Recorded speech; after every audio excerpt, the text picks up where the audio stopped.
Le gâteau du dimanche soir. En fait, la pénurie de bouteilles de gaz, problème répétitif mais éphémère, n'est peut-être qui sait qu'un prétexte pour ne pas me lancer dans la préparation de plats savants et exigeants. Je ne suis pas une cuisinière qui s'ignore.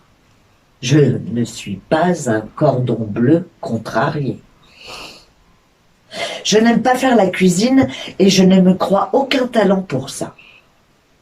Préparer les repas quotidiens, faire des courses, pour cela c'est assez, c'est amplement assez. Et de ce fait, je n'ai plus du tout envie de passer du temps dans la cuisine, même si c'est pour préparer un gâteau.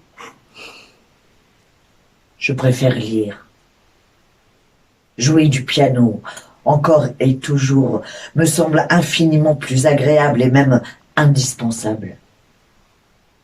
Si j'avais voulu apprendre à bien faire la cuisine, à préparer des mets savants, si j'avais voulu essayer de concurrencer des passionnés de cuisine, je l'aurais fait. Ce n'est pas le cas.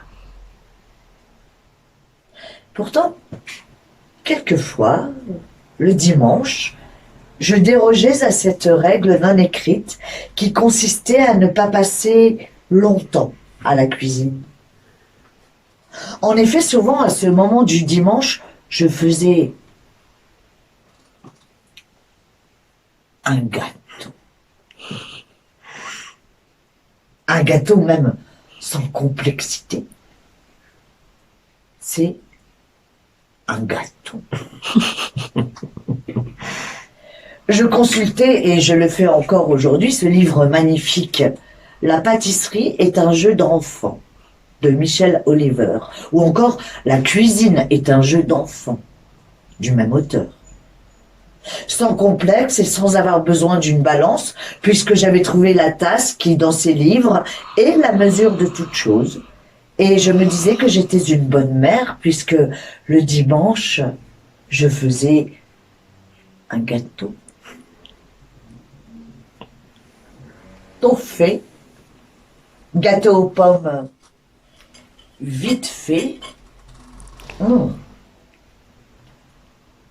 vite mangé, gâteau de pain, clafoutis, tarte aux pommes.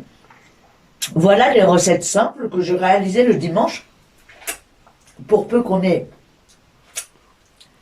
une bouteille de gaz d'avance.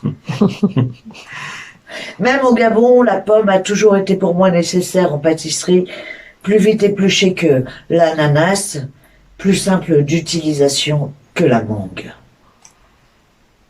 Mon activité culinaire se limitait à cela. Les repas de tous les jours, je ne peux pas parler à leur sujet d'activité culinaire. C'était une obligation. Cela faisait partie de ce que je devais faire, mais ça n'a jamais été un plaisir. Ça n'a jamais été une activité que je recherchais. Je voyais le plus souvent cela comme une corvée.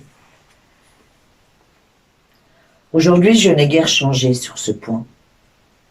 Je suis toujours une adepte du vite fait, bien fait.